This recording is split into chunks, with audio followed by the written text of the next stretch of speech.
안녕하세요. 대형 멘토 황대근입니다. 오늘은 한국 석유 함께 살펴보도록 하겠습니다. 사실 전거래일 시장의 분위기를 그대로 좀 이어가고 있는 상황이지 않나 생각을 하고 있습니다. 한국 석유도 마찬가지로 갭상승이 나와주고 있는 상황입니다. 하지만 우리가 좀 생각을 할 수 있는 부분이 분명히 존재를 하고 있는 상황이긴 하죠.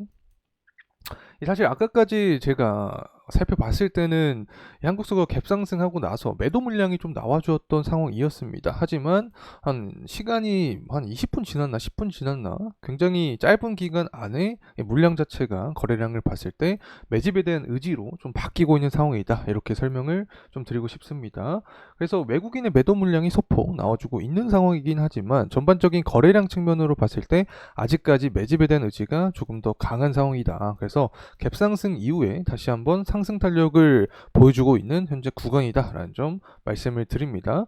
사실 지난 큰 그림으로 봤을 때 한국석유 같은 경우에는 2022년도고 그리고 2021년도죠.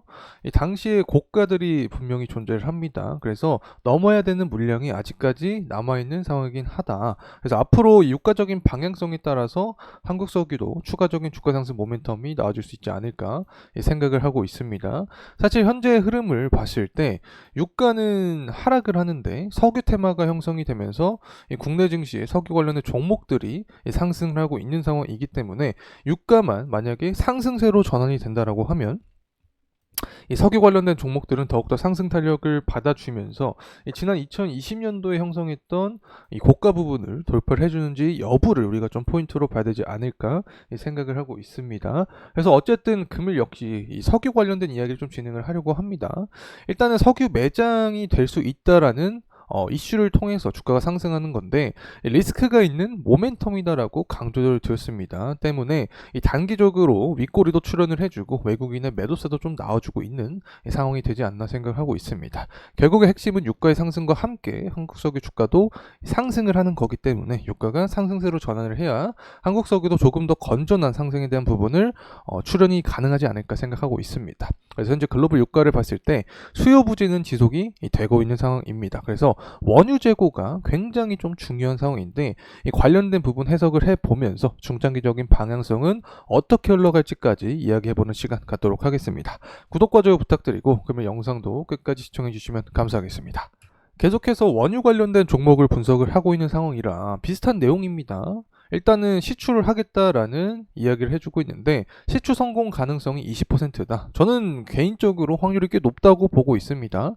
5번 실행하면 한 번 성공하는 거죠. 그래서 실제로 만약에 경제성만 충분히 있다라고 하면은 기회비용 측면에서 계속해서 시도를 해볼 만한 그런 상황이지 않나 생각을 하고 있습니다. 하지만 우리가 또 리스크적인 측면을 생각을 해봐야 되는 게 이 부분이 과거에도 나왔던 부분이다. 과거에도 1976년에 여길만의 석유가 있다라는 해프닝이 존재를 했었는데 이 당시에도 그냥 해프닝으로 끝났었습니다. 이 해당 내용을 좀 살펴보면 1979년이었죠. 석유공사 설립한 이후에 48번의 탐사 시추를 진행을 했는데 동해에서만 27번을 실시를 했었습니다. 하지만 1998년이죠. 동해에 가스전 외에 경제성이 확인된 곳은 없다라는 이야기가 나와주면서 단순 해프닝으로 끝났다. 결국엔 시추를 하더라도 이 부분이 경제와 연관이 되어야지 관련된 모멘텀을 제대로 받을 수 있는 부분이기 때문에 제가 계속해서 강조드리는 게 지금의 재료성 이슈는 리스크를 동반한 재료다. 그래서 우리가 분별력 있게 좀 봐야 될 부분이 존재를 한다. 이렇게 말씀을 드리고 있는 겁니다. 그래서 해당 부분에 대한 추가적인 업데이트가 된다라고 하면 제가 또 가장 빠르게 여러분과 함께 하도록 하겠습니다. 그래서 주가의 근거가 되는 핵심 부분은 결국에 유가다. 사실 현재 유가는 한 74불 정도를 형성을 해주면서 국내 증시의 석유 테마의 상승 폭과는 좀 반대되는 모습을 보여주고 있습니다. 지금까지 역사적인 사건을 봤을 때 이 석유 관련된 테마가 움직이기 위해서는 유가가 상승하는 측면에서 같이 움직이는 경향이 있었는데 현재는 좀 반대되는 모습을 보여주고 있기 때문에 다소 모순점이 존재를 한다라고 말씀을 드리고 있습니다. 그래서 유가가 상승하는 측면에 이 석유 관련된 테마들도 다시금 상승 탄력을 가파르게 받을 수 있다는 점 말씀을 드리고 유가가 하락하는 상황에는 굉장히 많은 요소가 좀 작용을 하고 있지만 일단 수요 부진이 좀 큽니다.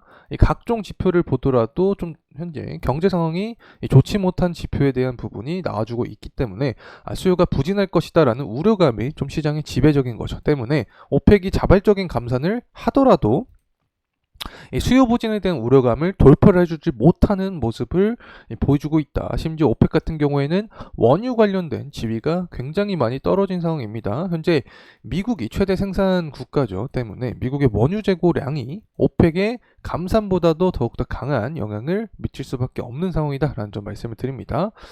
자, 그래서 우리가 기대해 볼 만한 게 일단은 중국인데 중국이 또 지준율을 인하하겠다라는 이야기를 해주고 있습니다.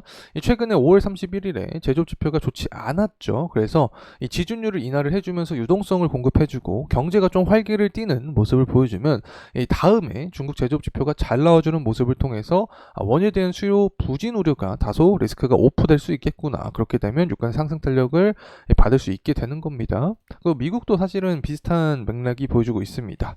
미국의 제조업 지표도 6월 3일 기준으로 해서 좋지 못한 모습을 보여주고 있기 때문에 앞으로 제조업 지표가 업데이트 되면서 좀 잘 나와주는 모습을 좀 보여줘야 기름에 대한 수요가 증가하면서 유가도 상승 탄력을 받을 수 있게 된다는 점 말씀을 드립니다. 마지막으로는 이것을 이제 다 뒤집을 수 있는 하나의 모멘텀이 또 될 수 있다고 개인적으로는 생각을 하는데 미국의 원유 재고 일정이죠. 원유 재고량이 예측치보다 좀 적은 모습을 보여줘야지 현재 유가의 하방 압력을 조금 뒤집는 반전에 대한 모습을 우리가 기대해 볼 수 있지 않을까 개인적인 생각을 하고 있는 상황입니다. 그래서 결국에는 이 정세적인 부분과 이 경제적인 부분 이 두 가지를 모두 취합을 해서 앞으로 유가의 방향성을 예상을 해야 되는데 사실 유가가 굉장히 예상을 하기가 힘듭니다. 10번 예상해서 3번만 맞춰도 잘했다라는 그런 소리를 들을 정도로 유가의 이 예상을 전망을 하는 게 쉽지는 않다는 점 다시 한번 말씀드리면서 계속해서 정세적인 부분, 경제적인 부분은 바뀔 수가 있는 부분이기 때문에 영상을 통해서 저 계속해서 업데이트 드리도록 하도록 하겠습니다. 자, 이제 가격적인 흐름세 다시 한번 살펴보도록 하겠습니다. 한국석유 같은 경우에는 일단 단기적으로 제가 유의미한 구간이 2024년 4월 달이었죠. 4월 달에 형성했던 고가 기준을 돌파를 해주는 게 포인트가 될 수 있다고 설명을 드렸습니다. 이 당시에도 해당 구간에 윗꼬리가 출현을 했죠. 그만큼 차익 실현 물량 그리고 투자 심리가 많이 반영이 되었던 구간이기 때문에 매도 물량이 형성이 되었다라고 또 해석을 할 수 있겠습니다. 그래서 현재 구간에서 기준으로 살펴보게 되면 일단 주봉으로 보고 있는 상황입니다.